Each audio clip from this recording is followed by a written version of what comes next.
Este episodio está en inglés. Es la primera vez que hago una entrevista en inglés y se nota. Me preparé muchísimo para este momento y sin embargo, cuando tuve la confirmación, tuve la aprobación y la fecha, no me sentía lista para hacerla. Pero también tuve la sensación de que nunca iba a llegar ese día en el que iba a poder decir, listo, estoy lista para hacer entrevistas en inglés. Tenía que empezar. Y solo en ese camino me iba a enterar de mis posibilidades y también de los aspectos que tenía que mejorar. No por nada se dice, se hace camino al andar. Pude hacer un paralelismo con esa sensación que surge, ¿no? En las clases de canto. ¿Cuándo estaré lista para cantar en público, para ir a una audición? ¿Cuándo voy a ser cantante? ¿Llega ese día de plena certeza? Sinceramente, creo que no. Creo que se empieza, se tropieza, se sigue y en ese andar una se va conociendo y conociéndome me voy enterando. Tuve la suerte de conversar con una persona muy amorosa a la que le expliqué la situación y, siendo la inmensa profesional que es, siendo el inglés su lengua madre, con todo su profesionalismo y su inglés, me dijo sí, la hacemos. Otro punto clave. Dejarnos acompañar amorosa y respetuosamente. Permitirnos aprender y no ser perfectas en ese camino. Yo podría haber practicado grabar un episodio en inglés con mi hermana o con una amiga. Y de hecho, practiqué horas y horas con mis hermosas profesoras de inglés por años. Pero no iba a ser lo mismo.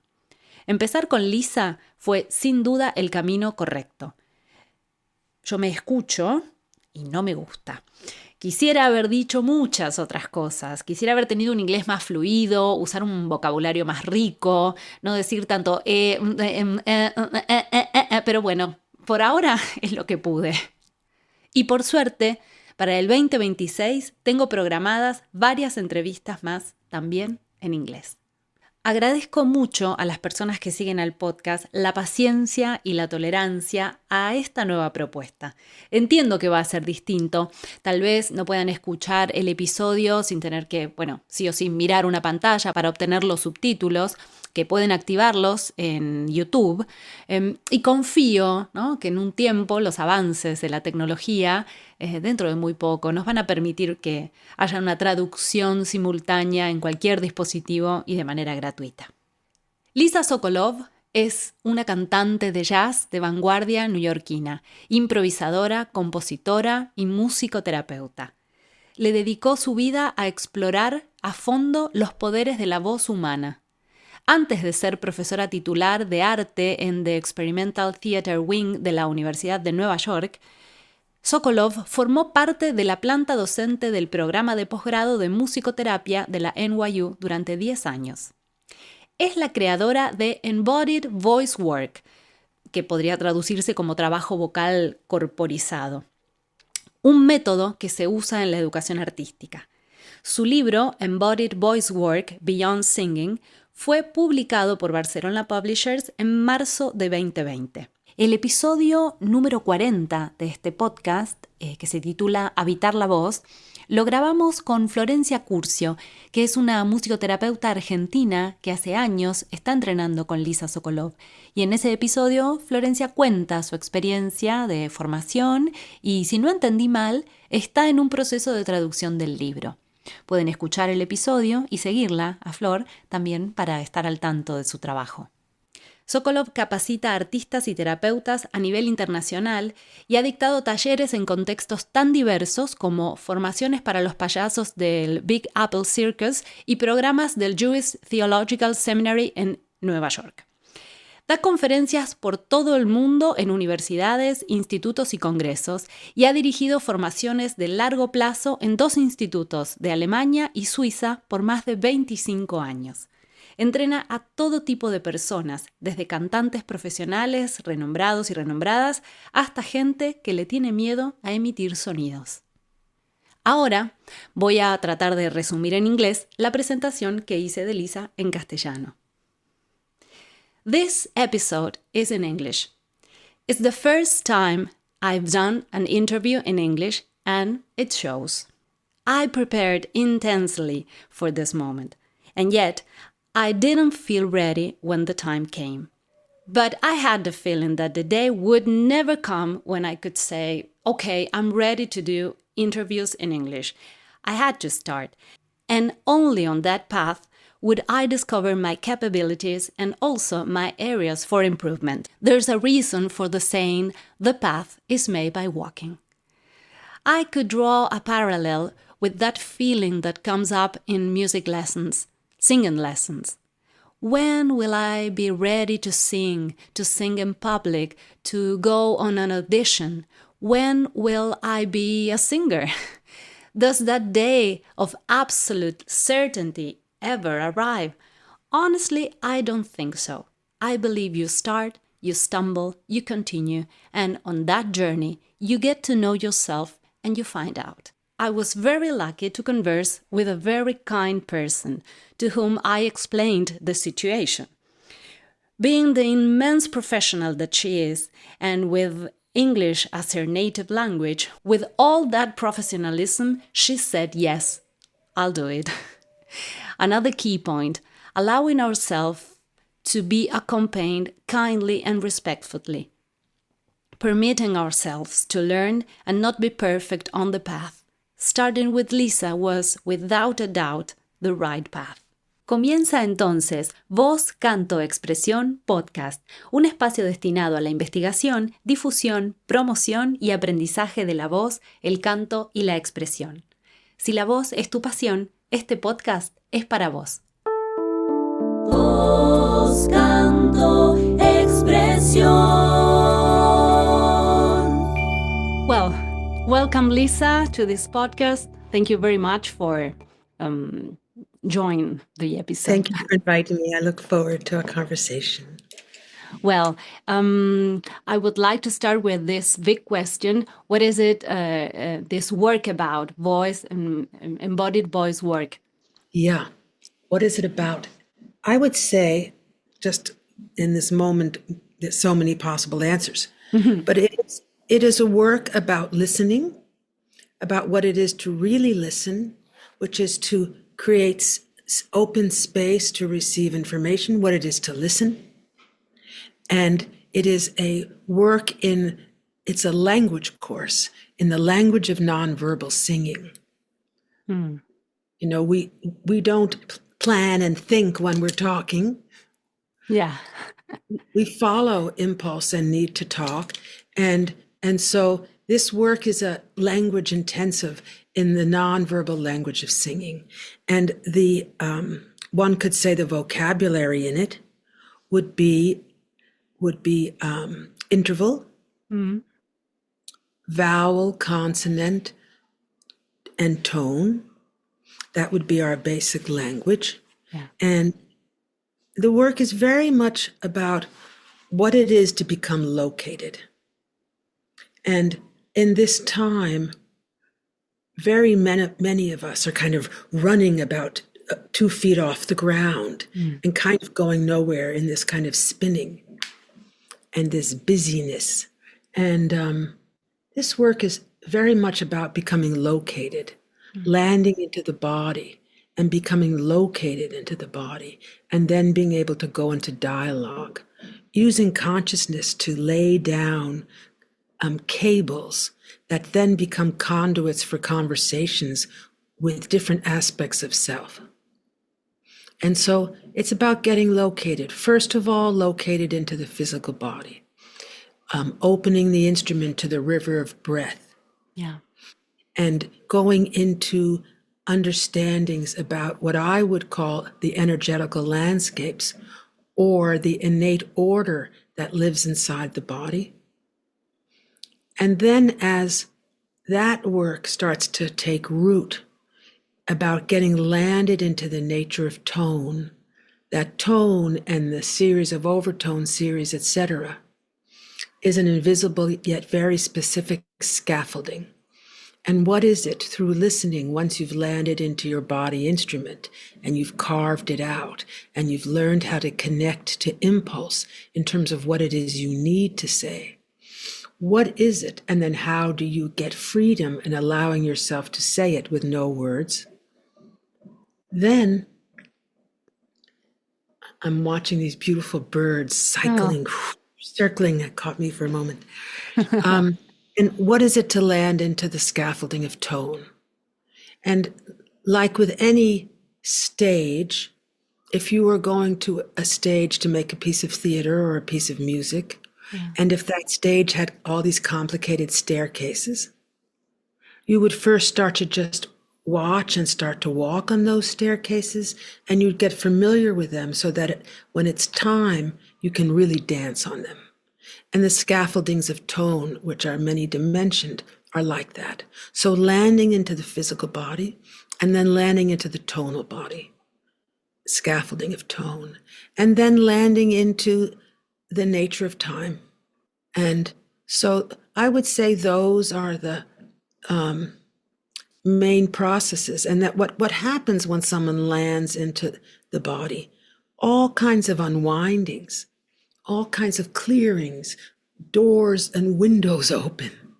And if you use the conduit of the fearless breath and contacting into self, things start to move and to go into their innate order and balance.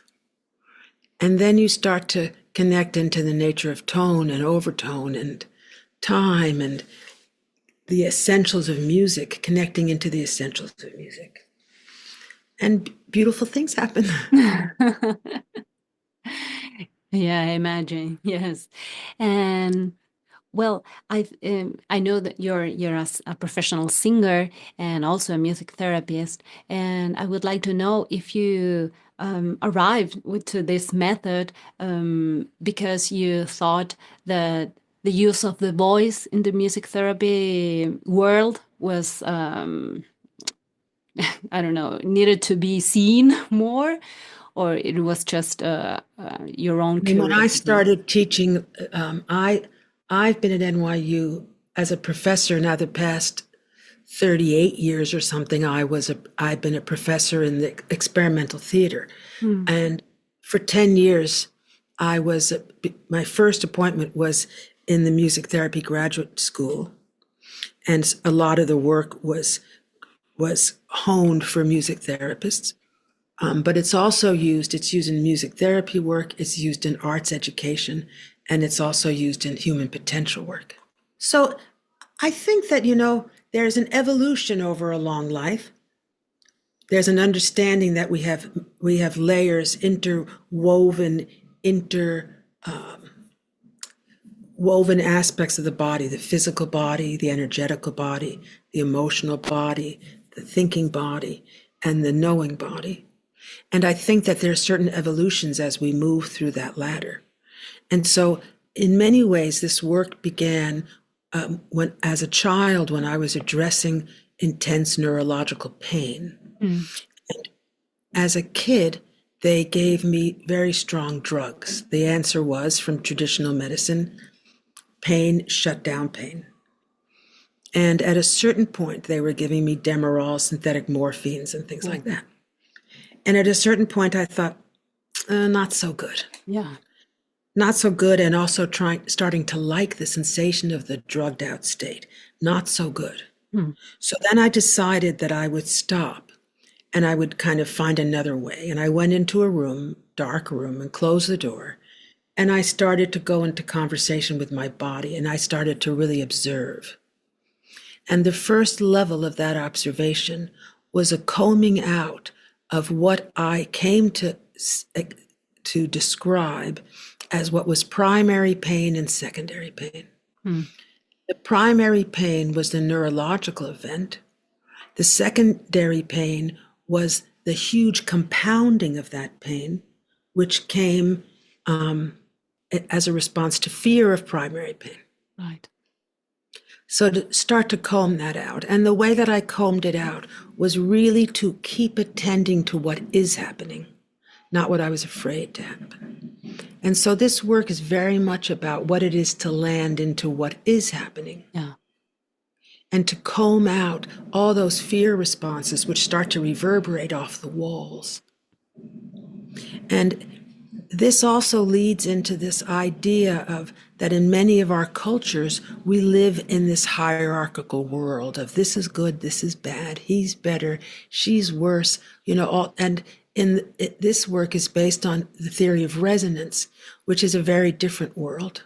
Yeah. And as I started to comb out this differentiation of what I was actually feeling versus what I was afraid of feeling, and that kind of clutching that comes from fear, and I really isolated to what is happening, this flip from judgment into discernment.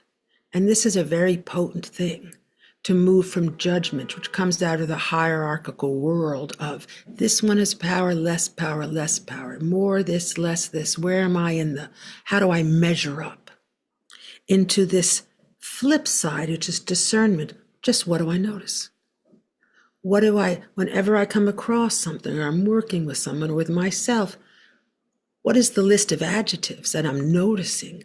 Not I'm judging that this is good or this is bad. What am I noticing?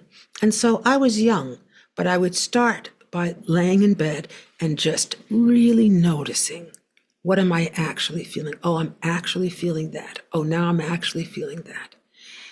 And then pretty quickly, I started to notice that adjustments in my breathing could help relieve some of the primary pain. And that we understand in this work these different levels of bodies: physical, energetical, emotional, mindful, and knowing. We understand that breath and the field of breath, the ocean of air, that through breathing you can navigate and comb through any of those aspects of body. And so very quickly I learned that in a certain way, when in pain, and this could be physical, on any level of the body, when in pain, the settling into the body and into the breath has the capacity, huge power, to bring the system back into balance. So it started with going in, feeling what I was feeling, and starting to really breathe through it and not grab against it and not fight it and not go into these spin outs. And then I started adding language to it. And I would be lying in bed and feeling that pain and then breathing. And then I would say half sentences to myself, like, it's so hard that, and then I would let second half of sentences. And then emotion started to arise. Emotion, movement, these shifts, which were to me indicators of moving towards balance. And so I would say that was the first birth of the work. I was probably around 13 when that was going on. Then a few years later, when I got into high school, there were two incidents. One, the principal asked me to work with a little girl who had huge developmental delays and didn't have speech. And the piano was always my sanctuary, and nonverbal singing was always my prayer, presence. That was just something I always did and loved. Yeah. And I see you smiling in recognition. Yeah. Because I love the story also, how it came to you, this girl. Yeah. So this girl came, and so I would go to her house, and they had a piano, and we would just sit, and we would have conversations with no words. And that was very potent. So that would be the second piece that started to point. Also in high school, there was a little boy who was hit by a school bus. How I got on the team, I have no idea. But there was a team of people who would work with him 12 hours a day, doing something at that time which was called repatterning. And I would go after school, and this little kid was lying on his back. Someone would take one hand, someone would take the other hand, someone would take one leg, someone would take the other leg, and the team leader was the head, who would be turning the head side to side. And as that head was being turned side to side, the people who were manipulating the arms and the legs would crawl him. And we literally crawled him hours a day. I would go do it for a couple of hours a day, but there was a team all day. Yeah. And I watched this boy's brain get reprogrammed through crawling. Yeah. Well, that had deep impact. And so that led to a beginning fascination with the developmental sequence. Word, yeah. And an understanding that these developmental movements are deeply connected to patterning of the brain. Later on, years later, post-college, I met Bonnie Cohen and studied with her a little bit, and she's very deeply in body-mind centering, very deeply into the practice of the developmental sequence. That raised more and more information for me. The warm-up of this work, which we do before every round, is a developmental movement sequence, which itself is just potent with information. And I would say those were the primary things. When I was studying music therapy, my internship was at the first body-mind floor in a psychiatric hospital. And it was a brilliant experience. The psychiatrist who was my teacher, whose name I can't remember, except he was from South Africa, and his name was Bernie. He and I would do intakes together. And I've always been fascinated with resonance and resonance shifts, and how I would say there would be primary resonance, which is a particular resonance of a particular being, that's their way. But there's also situational resonance, which are shifts that occur according to what's being talked about or who's being talked to. And that fascinates me. And so we would do intakes with folks who were coming into psychiatric units in florid extreme states. He would listen to language. I now know decades later, I now assume decades later, that he was into Lacan and the whole analysis of words and their roots. And I would listen to resonance shifts.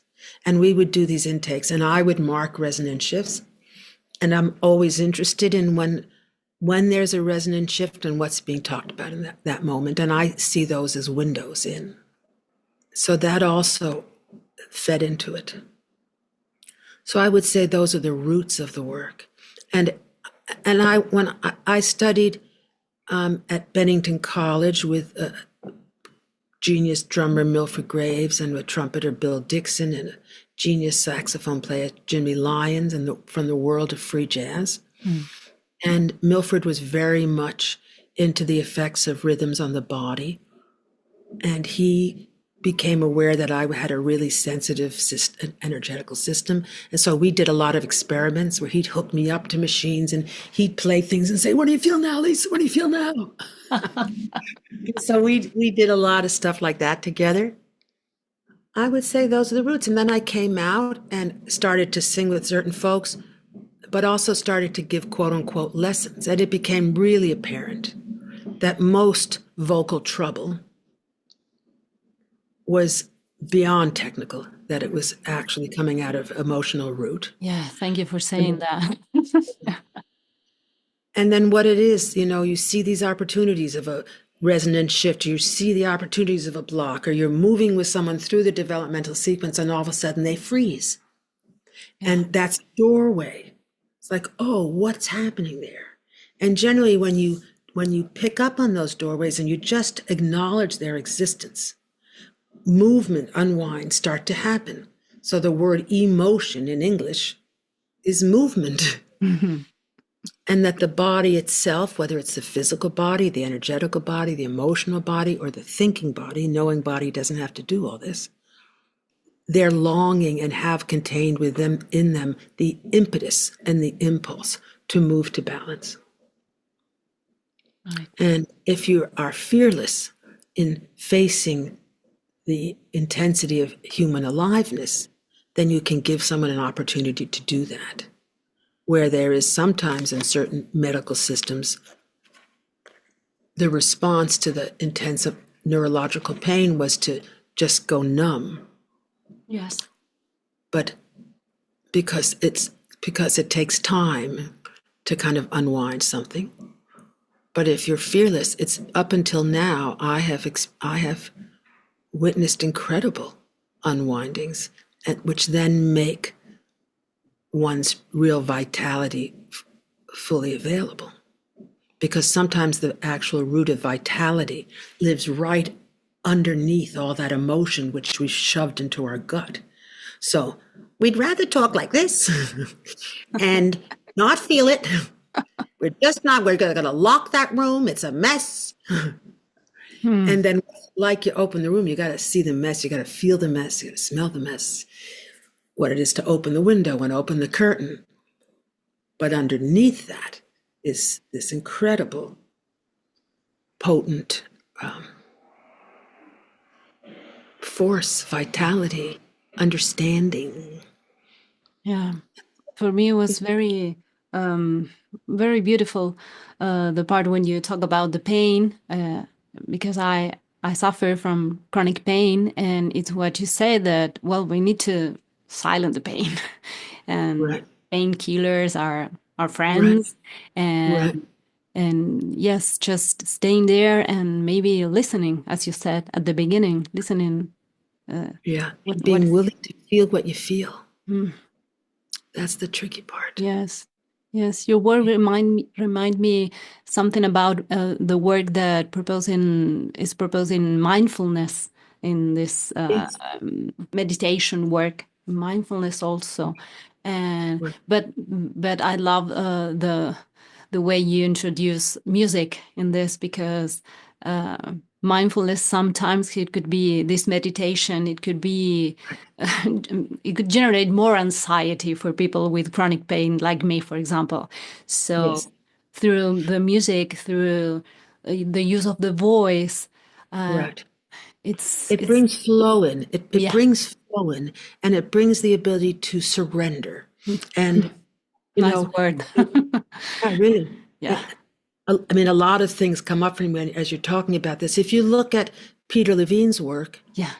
Somatic Experiencing, he goes back and forth between resource trauma, resource trauma, resource trauma.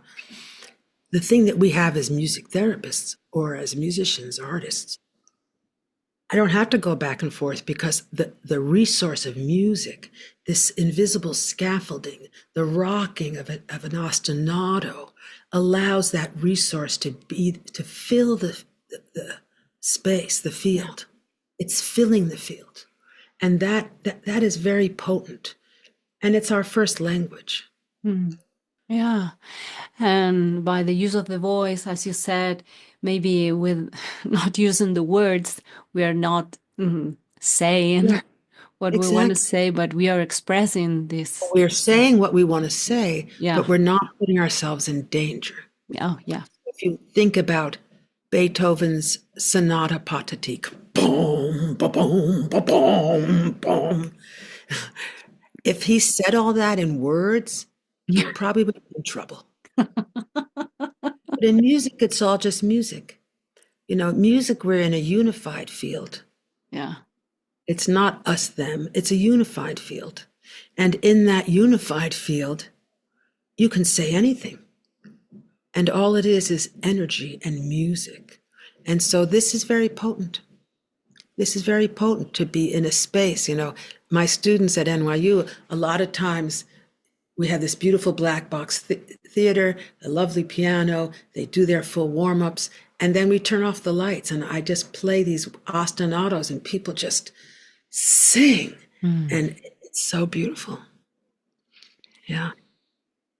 Well, you said you're teaching at the university, but also if, I don't know, maybe a music therapist from Argentina wants to join to this training program. I don't know, as you said, Yes. you have some, I don't know, well, online trainings. It's kind of weird maybe, but I don't know if during the year maybe you have people from all over the world that joins you in some kind of training. I do trainings in Europe, and we're starting trainings in the US that are separate from the university.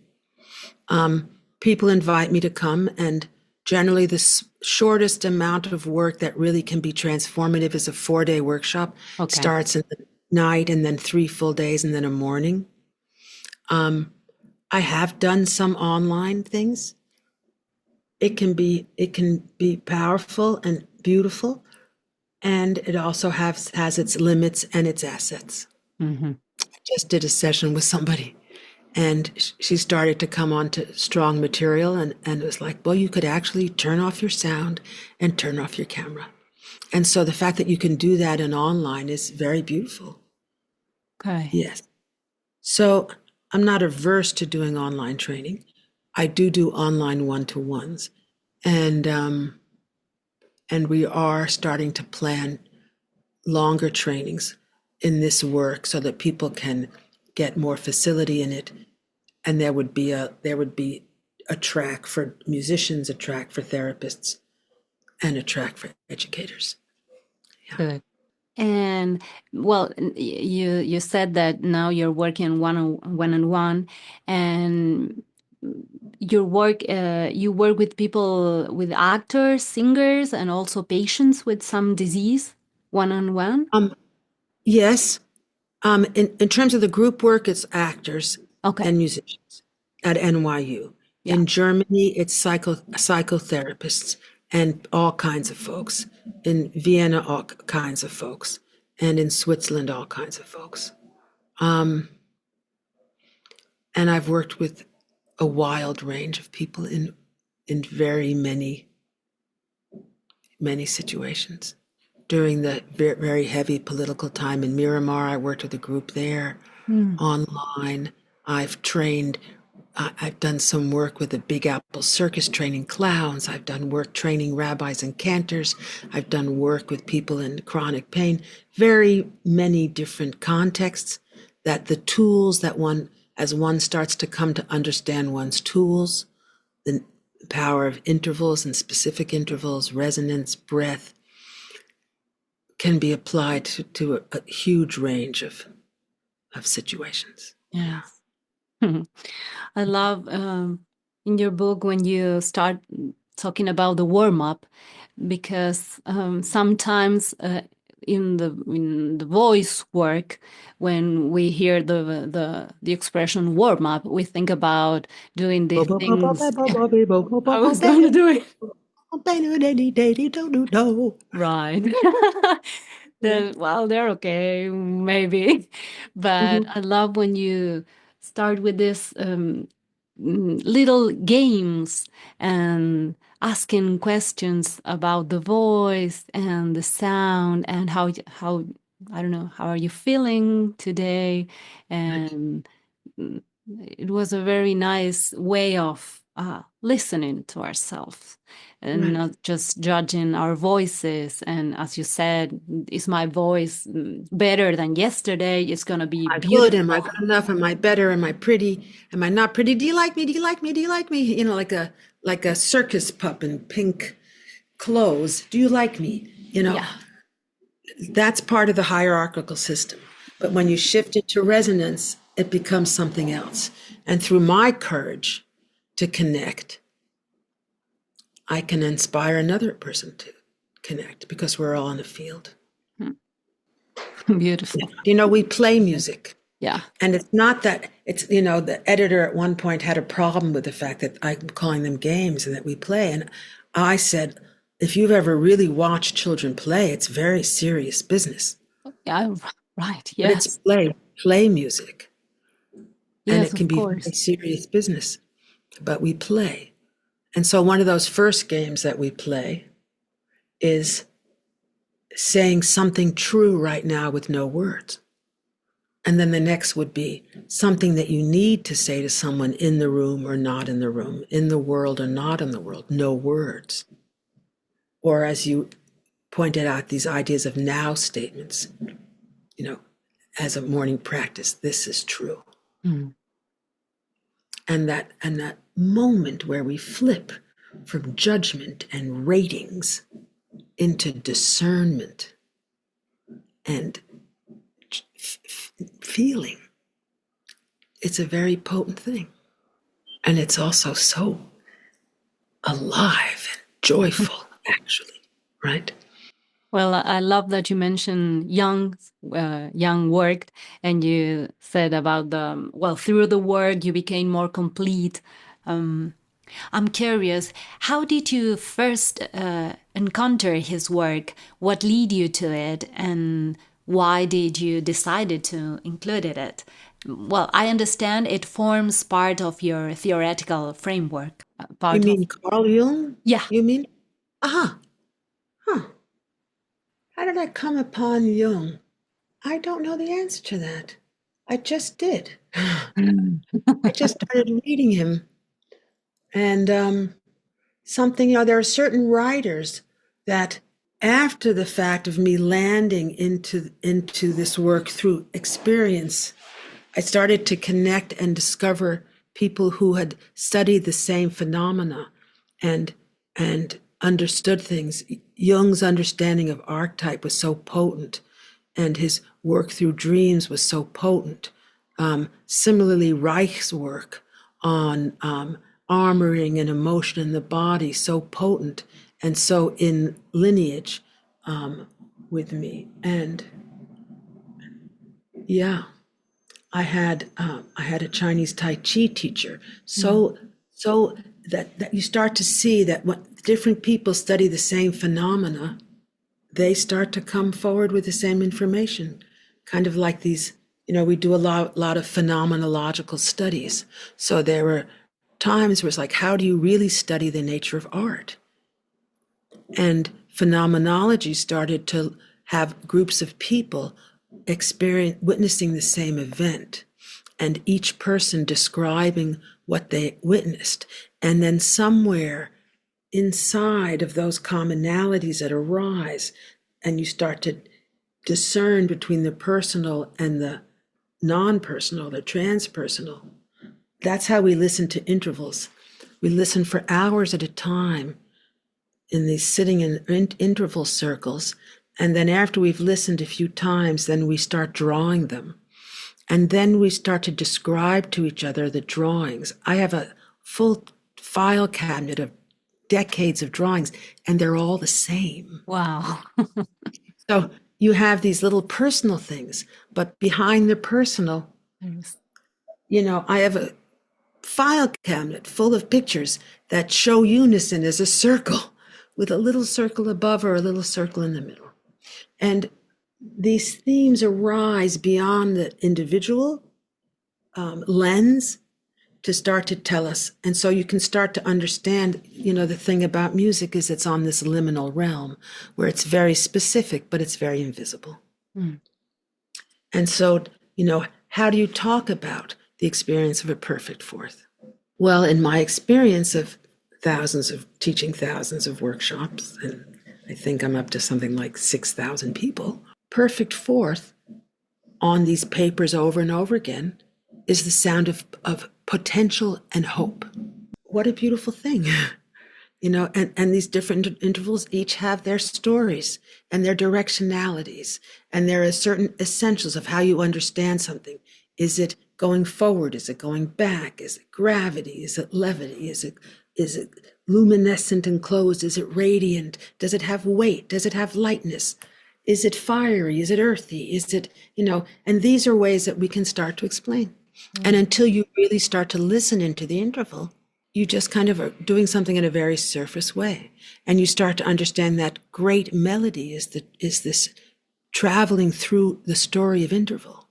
And that a great song like Somewhere Over the Rainbow, the story that's contained within the intervals, which are so profound, and then reflected and matched by a genius lyric, all completely congruent, that becomes another whole ballgame. And someone standing up and saying, am I singing pretty? Mm. And what is it to meet? Right now I'm teaching upper levels where there are students that have worked with me. They've all worked with me 3 days a week, 2 hours a day for 15 weeks with no written material. And now they do the full cycle again in relationship to a piece of written material. And the difference between watching someone learn a song and let me sing it and spending 15 weeks diving into the essentials of it, your longing to sing it, how it lays in resonance in your body. What is the journey of interval? What are the layers of time, the melodic time, the rhythm time, and the pulse time? What is the journey of vowel? What is the journey of consonant? What is lyric as monologue? And then forgetting it all and singing it. It's a holy experience to hear. Very profound, yes. Beautiful. I'm very curious about the way you studied to become a music therapist, because here in Argentina, for example, we study some models. I don't know if there is the same, if you study all the models that are, and then you choose one to work with that model, for example, Nordorf Robbins or things like So, that. I very much am in the lineage of Nordorf and Robbins. Oh. And I worked with Clive for years. And many decades ago, a group of music therapists, we would spend a week together, and I was kind of the baby there. And that was Clive and Helen Bonney and Barbara Hesser, who arranged it, and Rachel Verney. And I studied with Clive, and as a kid, I studied eurythmy in some way. And so I very much come out of that in terms of improvisation as the root. In the US, there was the American Association of Music Therapy, and the other one, anyway, the American Association was coming from the Nordorf Robbins lineage, which understands that the healing itself happens within the music. I'm not using music as a behavioral tool to affect behavior. And there's also a spiritual component in it. And so this understanding that the healing is not coming from me, that it's a larger event, and that I can, in my understanding, a music therapist, number one, has done their own work. Because in the theory of resonance, if there's something that you have not worked on, then you will make that limit for anyone who comes to you. If you don't do anger, it's not going to be something that's worked on in your space. And so your own work on your own state is the primary event. Okay. Because then just your presence and your fearlessness in terms of your humanity becomes a profound catalyst. So that would be the first thing. And then your proficiency, your real ability as a musician becomes really important. And that the field itself is where the healing is coming. And me connecting into higher self, that I am helping to contain field and allowing things to happen, and letting go of the illusion that Lisa Sokolov is going to fix this person. Great. Yes. I don't quite know how to say this, but there's a huge amount of focus on trauma. I remember someone saying to me once, it's important to know what you're meditating on. And certainly, I have done masses of work with folks who have experienced profound trauma. And very much people come to me with that and for that. But I want to frame it again and saying that all of this focus on trauma is important, and it's important learning, etc. And what I would deem as important to understand what you're meditating on.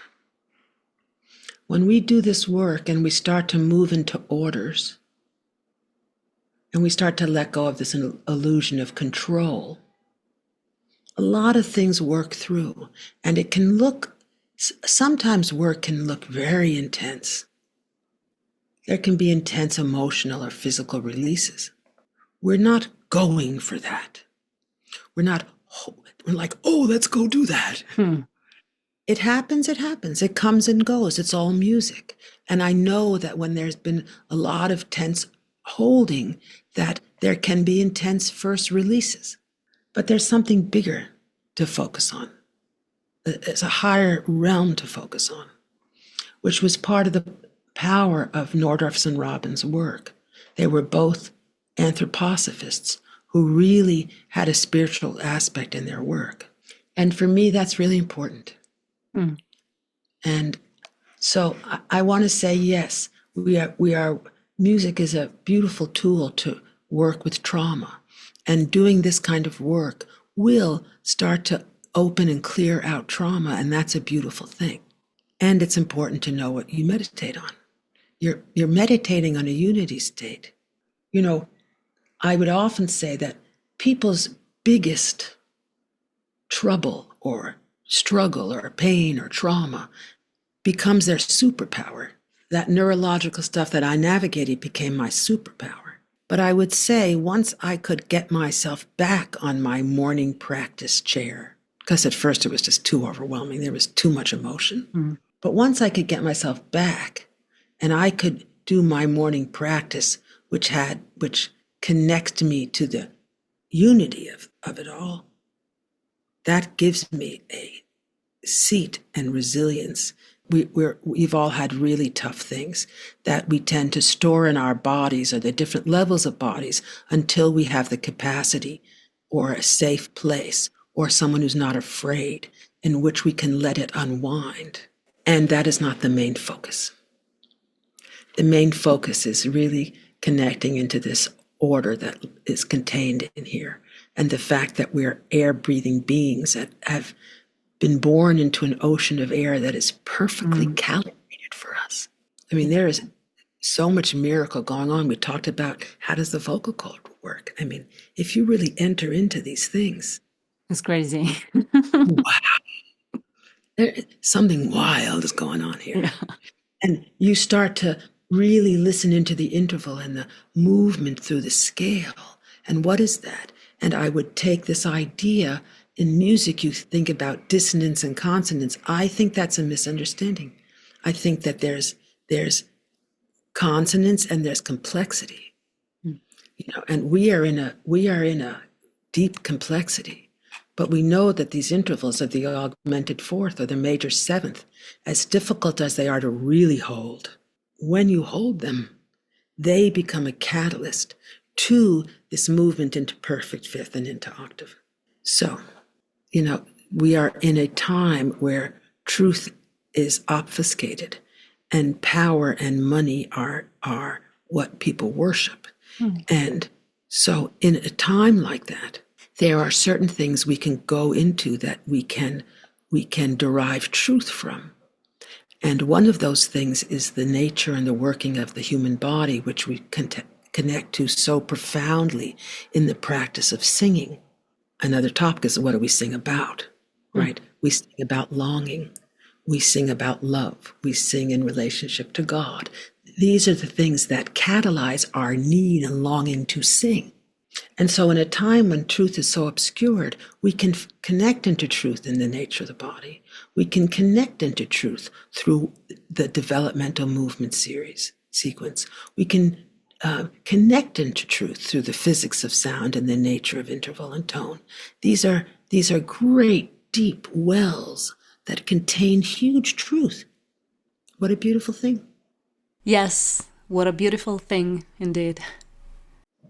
Well, in this podcast, I have a segment called El aire no va la panza, that in English could mean something like don't breathe into your belly when you sing, for example, or when you speak, when you want to speak, because it's a confusing phrase. And this air doesn't go to your belly. Oh, yeah. Good. Great. My story about that. Excellent. So I would say, and when I teach, I would say that there is physical anatomy and there's kinesthetic anatomy. Physical anatomy, no, we do not breathe in our pelvis. Kinesthetic anatomy, oh, yes, we do. Now, I mentioned earlier this idea of landscapes, and there are 6 of them. The first one is the embodiment of open, expansive receptivity and active condensing strength in the body. And it's a whole map. The front upper quadrant, double open, expansive, receptive. The lower back quadrant, buttocks, back of thighs, back of calves, active, condensing, strong. The pelvis, the knees, expansive support. And the wings, supportive, expansive. So now, the second landscape is a reflection as above, so below. That we know we have symmetry left to right, but we also have above, below. We have this reflection in the body. Top of the head, pelvic floor, soles of feet, jaw, hip bones, lips, mouth, sex. That there are all these reflections in the body. Cervix in the throat, cervix in the uterus. So physiologically, and the third landscape is the tree. From the jaw joint up are the branches, the initiation, the cardinal aspect where all things begin, includes thought. From the iliosacral crest down, the roots, that which keeps things going. And from the jaw joint to the iliosacral roots, which is basically the torso, mutable exchange, the place of mutable exchange. The beginning processes in the work are clearing the trunk so that the branches and the roots can start doing the wild thing together. Mm-hmm. So there are many diaphragms in the body, and there are many singing teachers who focus on the central diaphragm and the vocal cords, which I also consider a diaphragm. And I don't understand, because honestly, there are no proprioceptive cells in your central diaphragm, and you cannot physically say, I'm going to now close my vocal cords halfway. And so my understanding is that from the jaw joint up, the branches, the place, cardinal aspect of initiation, that's where things are done. Any diaphragm, and there are many diaphragms, tentorium cerebellum behind the eyebrows, soft palate, vocal cords, central diaphragm, urogenital diaphragm in the pelvis, meniscus in the knees, and the soles of the feet. Definition of a diaphragm, a weave of muscle fiber that lays on the horizontal in the standing body. So a lot of singing teachers talk about the central diaphragm. You can't do anything with it. You have cruise muscles that can help open them. You can open your ribs to help open it. Or you can engage the psoas muscle, which inserts into T12, L1, and 2, goes through the hip sockets, through a little hole in the pelvis, and inserts on the inside of the thigh. That psoas muscle is centrally contracting, which means when you lift your knee, you also drop the diaphragm. Mm. So there are things that you can do to affect these central diaphragms. Depending on the realm the diaphragm lives in will determine the action of the diaphragm. So these diaphragms in the cardinal aspect, when they engage, they lift. The diaphragms in the roots, when they engage, they drop. The central diaphragm, we know, when you inhale, it drops. And when you exhale, it comes up. And when you're really nervous, it's about 4 or 5 inches up into the torso.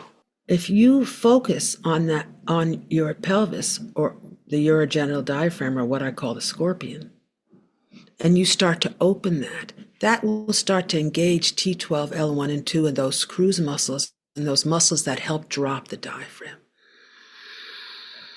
and open the back. Mm. And then when you draw it back in,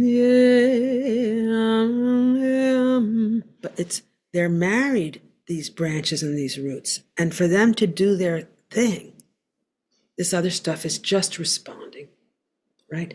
The vocal cords change their openness and closeness according to thought. Now that's really a trip, that I can think a note, which happens to be 440 cycles per second, and then it translates to my chords. Oh, if you close this much, you will vibrate at 440. I mean, it's trippy. Yeah. It's really quite trippy what's happening. And I would say, according to whichever level of the body, physical, energetical, emotional, thinking, knowing, that will also impact the nature of the voice. You listen to these gospel singers. Yeah. I mean, there's nothing like it. They are completely locked into their spiritual source and singing from that. That is a very different sound.